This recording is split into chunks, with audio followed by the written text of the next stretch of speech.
सूत्र है हमारा सर्वत्र विभाषा गो। लोके वेदे च एगन्तस्य गो रतिः वा प्रकृति भावः स्यात् पदान्ते गो अग्रम एगन्तस्य किं चित्र गवम।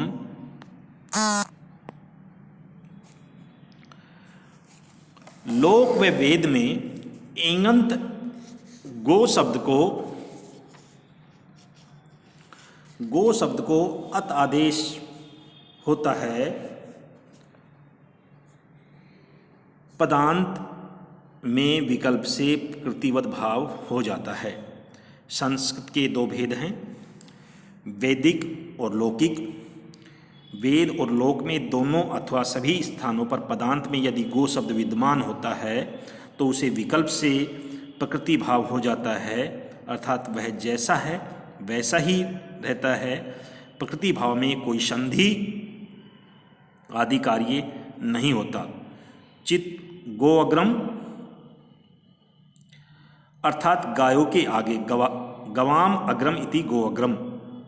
इस गो प्लस अग्रम, इसमें पूर्व में एगंत गो शब्द विद्यमान है और उसमें अत अर्थात ए भी मौजूद है, परंतु यहाँ पर एंग है, पदांतादति से पररूप नहीं होगा, क्योंकि सर्वत्र विभाषा गो सूत्र से विकल्प से प्रकृतिवत भाव ही होगा, अर्थात वह जैसा है वैसा ही रहेगा। यहाँ पर एंग है, पदांतादति, इस सूत्र की प्रवृत्ति नहीं होगी। इसलिए अचिहीनम परेण संयोजम, इससे हम इसका संयोज्य कर लेंगे। कृत तद्धि समासाश्य से प्रातिपदिक संज्ञा और विभक्ति आदि कार्य करने से सिद्ध करने से गो अग्रम ऐसा रूप सिद्ध होगा।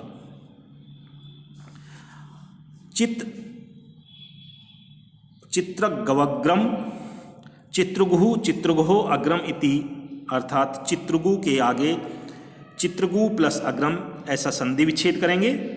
इसके बाद यहाँ षष्ठी तत्पुरुष समास में गो शब्द को गोर स्त्रियोपसर्जनस्य सूत्र से उकारांत है, अर्थात गो शब्द में तो है परंतु यहाँ एंगंत नहीं है बल्कि उदंत है, इसलिए प्रकृति भाव आदि नहीं होगा, अपितु इको यणचि सूत्र से उ के स्थान पर वय हो जाता है।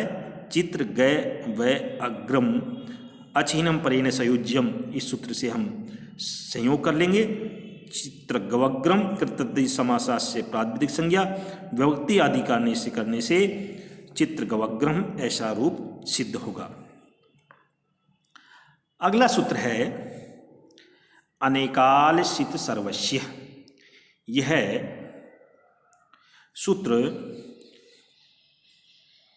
की वृत्ति है अनेकाल, ये आदेश है, सित आदेशस्य से सर्वस्य षष्ठी निर्दिष्टस्य स्थाने स्यात् इति प्राप्ते है। अनेकाल आदेश अनेक अल स्वर अथवा व्यंजन कोई भी जिस आदेश में विद्यमान होते हैं और जिस आदेश का सहित संज्ञक होता है, ऐसा आदेश संपूर्ण स्थानीय के स्थान पर होता है। यह परिभाषा निर्देश के प्राप्त होने पर जो हमारा जो अग्रिम सूत्र है, जो आगे हम जो अगला सूत्र पढ़ेंगे वो प्रवृत्त होगा। गित च गिच, यह पाणिनि अष्टाध्यायी के पहले अध्याय के पहले पाद का 53वां सूत्र है। गित अनेकालस अपि अंतस्य एव स्यात्, तो सूत्र का अर्थ होगा गित आदेश भले ही अनेकाल हो परंतु होता अंत्य अल के स्थान पर ही होगा। अंत्य अल होगा उसके स्थान पर ही होगा। अवंग स्फोटायनस्य पदान्ते एंगन्तस्य गो अवंग वा स्यात् अचि। पदान्ते, ये पाणिनि अष्टाध्यायी के छठे अध्याय के पहले पाद का 119वां सूत्र है। इस सूत्र में बताया है पदान्ते एगन्तस्य है गो अवंग वा स्यात् अचि। पद में विद्यमान पदान्ते पद के अंतिम एगन्तस्य गो एंगंत गो शब्द को अमंग आदेश होता है स्याद अची अच परे रहने पर। अच परे विद्यमान होने पर पदांत और एंगंत गो शब्द के स्थान पर विकल्प से अवंग आदेश होता है। पूर्व में एंग प्रत्याहार के अंत वाला पदांत गो शब्द होना चाहिए, परे अच विद्यमान होना चाहिए। स्फोटायनन नामक व्याकरणाचार्य के अनुसार गो शब्द के अंतिम अल को ओ के स्थान पर ही विकल्प से अवंग आदेश होता है। तो हम सब सिद्धि करेंगे गवाग्रम की। गो प्लस अग्रम ये संधि विच्छेद करने पर, इस दिशा को करने पर यहाँ पर प्रकृतिवत भाव को बाध करके गिच्चय सूत्र की सहायता से अवंग स्फोटायनस्य ओ के स्थान पर अवंग आदेश करेंगे, उसका अनुबंध लोप करेंगे, हल्यंतम से इसकी गैकित संज्ञा कर देंगे, तस्य लोपे से लोप कर देंगे, तो बच जाएगा अव। गय अव अग्र, अकय सवर्ण दीर्घ से हम सवर्ण दीर्घ करेंगे, गय अव अग्र, इनको हम मिलाएंगे तो गवाग्र अचहीनम परेन संयोज्यम, इससे संयोज्य कर लेंगे तो बनेगा गवाग्र। कृत तद्धि समासाच्य से प्रातिपदिक संज्ञा और प्रथमा के एक वचन में सु आदि विभक्ति करने पर, अमादि आदेश करने पर बनेगा गवाग्रम। अगला जो सूत्र है वो है पाणिनि इंद्रे चह। यह पाणिनि अष्टाध्यायी के छठे अध्याय के पहले पाद का 24वां सूत्र है। गो अवंग स्यात् इंद्रे, गो को अवंग आदेश होता है इंद्र शब्द बाद में होने पर। गो इंद्र इस स्थिति में गिच्चय की सहायता से, गिच्चय इस सूत्र की सहायता से इंद्रे चय से गो के स्थान पर अवंग आदेश हुआ, उसको अनुबंध लोप कर दिया, हल्यंत्यम से गय की संज्ञा तस्य लोपे से लोप कर दिया। गव प्लस इंद्र आदि गुण से गुण एक आदेश होने पर गवेंद्र है, ऐसा रूप सिद्ध होगा। गवेंद्र है, गो प्लस इंद्र है इति दशायाम अवादेशम प्रबाध्य गिच्चय इति सूत्रबलेन इंद्रे च है इत्यनेन वो स्थाने अवंगादेश है। गौ प्लस इंद्र है इति जाते है, आदि गुण इति सूत्रेण गुण है, गवेंद्र है इति रूपम सिद्धम। दूरात् दूते च, दूरात् संबोधने वाक्यस्य टेहे प्लुतः वा स्यात्। तो ये पाणिनि अष्टाध्यायी के 8वें अध्याय के दूसरे पाद का 84वां सूत्र है। इसमें ये सूत्र का अर्थ है दूरात्, दूर से संबोधन देने से जो वाक्य प्रयुक्त किया जाता है उस वाक्य की टी को विकल्प से प्लुत हो जाता है। दूरात् दूते च, दूर से संबोधन देने में जो वाक्य प्रयुक्त किया जाता है उस वाक्य के टी को विकल्प से प्लुत हो जाता है। एहि देवदत्त है, एहि देवदत्त, यहाँ पर देवदत्त दूर से खड़ा हुआ व्यक्ति देवदत्त को संबोधन देकर बुला रहा है, अतः इसमें देवदत्त संबोध्यमान सिद्ध होता है। अचोन्त्यादि टी सूत्र से देवदत्त के अंतिम तय की विद्यमान अच ए की टी संज्ञा होगी। दूरा दूते इस सूत्र से उक्त टी ए के स्थान पर विकल्प से प्लुत होकर के यही देवदत्त है, ऐसा रूप सिद्ध होता है। अगला जो सूत्र है वो है प्लुत प्रगृह्य अचिनित्यम। प्लुत प्रगृह्य अचिनित्यम एते अचि प्रकृत्याः स्यु। पर में अच विद्यमान होने पर प्लुत और प्रगृह्य संज्ञा वाले शब्द प्रकृति भाव से होता है, उनको प्रकृतिवत भाव होता है। यदि पहले प्लुत और प्रगृह्य संज्ञा वाले शब्द विद्यमान होते हैं और बाद में कोई अच विद्यमान होता है तो वो जैसे हैं वैसे ही रहते हैं, अर्थात उसमें संधि आदि कार्य नहीं होते।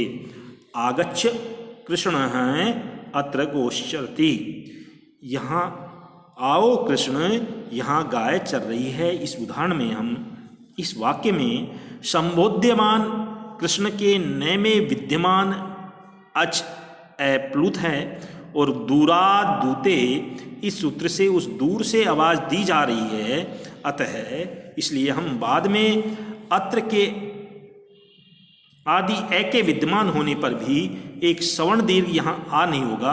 यहाँ पर अकय सवर्ण दीर्घ से कृष्ण में ए और अत्र का ए मिलकर के सवर्ण दीर्घ होता, लेकिन वो नहीं होगा, अपितु प्लुत होने से प्लुत प्रक्रिया अचि नित्यम से ऐसा ही बना रहेगा। इसमें कोई प्रतिवद भाव होने से यहाँ पर कोई संधि कार्य नहीं होगा।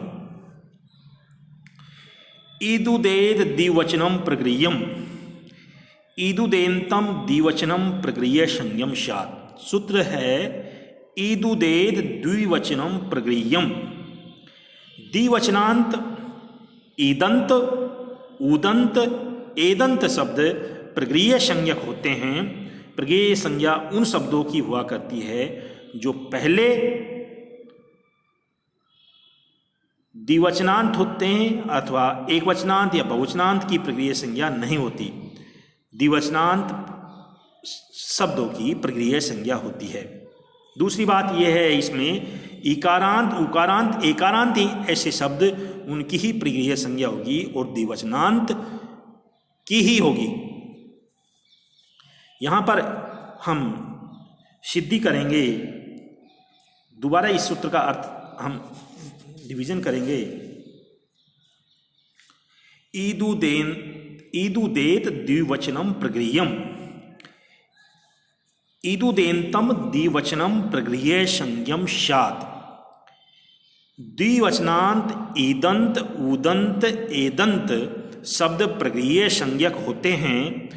प्रक्रिय संज्ञा उन शब्दों की ही हुआ करती है जो द्विवचनांत हो और इकारांत, उकारांत, एकारांत हो, उन को ही हम प्रक्रिय संज्ञक कहते हैं। प्रथम हरि एतौ, ये दो हरि अर्थात बंदर अथवा घोड़े हैं।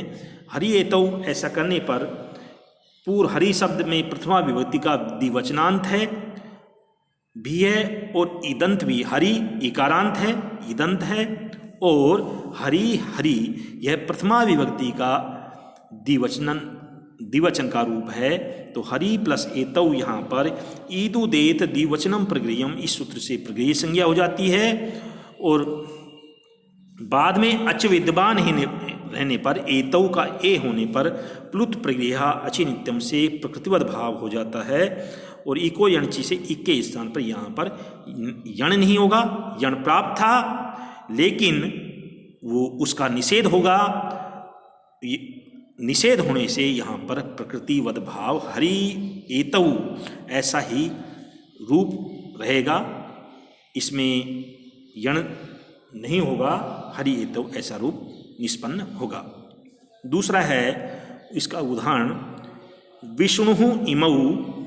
विष्णु इमौ,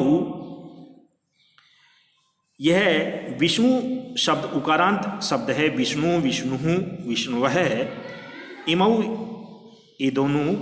यहाँ पर उकारांत विष्णु शब्द है, वो द्विवचनांत है। इस कारण से यहाँ पर ईदुदेन्तम द्विवचनम प्रक्रियम, इस सूत्र से प्रक्रिय संज्ञा, और प्लुत प्रक्रिया अचिन्त्यम, इस सूत्र से प्रकृतिवद भाव हो जाएगा। अन्यथा यदि ये सूत्र नहीं रहता तो इको यणची इस सूत्र से यण होता, उसको निषेध करके, उसको बाध करके रखिए।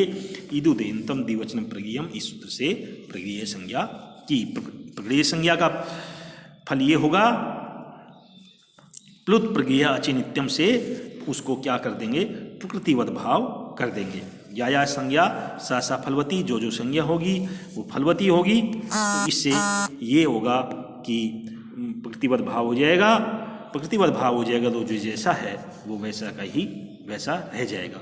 अब इसका तीसरा उदाहरण है विष्णु इमौ। ये उकारांत विष्णु विष्णु, ये उकारांत विष्णु शब्द, ये उकारांत शब्द है और द्विवचन भी है। तो यहाँ पर ईदु देनतम द्विवचनम प्रगृह्यम, इस सूत्र से प्रगृह्य संज्ञा करने से, प्लुत प्रगृह्य अच्छी नित्यम से प्रकृतिवत भाव करने से विष्णु इमौ ऐसा रूप बनेगा। नहीं तो यहाँ पर भी इको यणची, इस सूत्र से उ के स्थान पर जनादेश प्राप्त था, उसको निषेध करके, उसको बाध करके ईदु देनतम द्विवचनम प्रगृह्यम, इस सूत्र से प्रगृह्य संज्ञा हुई और प्लुत प्रज्ञा अच्छित्यम से प्रकृतिवद भाव हुआ। अदसो मात, अदसो मात ये पाणिनि अष्टाध्यायी के पहले अध्याय के पहले पाद का 12वां सूत्र है। अस्मात् परौ ईदुतौ प्रगृह्यौ स्तः, अदस शब्द के मकार से परे रहने पर ईदंत और उदंत प्रगृह्य संज्ञक होते हैं। अदस एक सर्वनाम शब्द है, इसका अर्थ होता है कि वह, इसका रूप तीनों लिंगों में चलते हैं। इस प्रकार मकारांत अमी अमु कुल दो रूप ही इसके मकारांत शब्द हैं, इकारांत और उकारांत इस होने पर ये प्रगृह्य संज्ञक हो जाते हैं, अर्थात वे प्रकृति भाव से रहते हैं। अमी ईशः, ये ईश अथवा स्वामी, इसमें ये अदस शब्द के प्रथमा व्यक्ति का बहुवचन असौ अमु अमी, अमी है और जिसमें मकार भी है और मकार है के परे रहने पर ईदंत भी है। अतः अदसो मात इस सूत्र से प्रगृह्य संज्ञा और प्लुत प्रगृह्य अच्छी नित्यम से प्रकृतिवत भाव होगा। नहीं तो यहाँ पर अकह सवर्ण दीर्घ से सवर्ण दीर्घ प्राप्त होता तो बनता अमीशाह, लेकिन अमीशा नहीं होता, इससे प्रकृतिवत भाव हो जाएगा।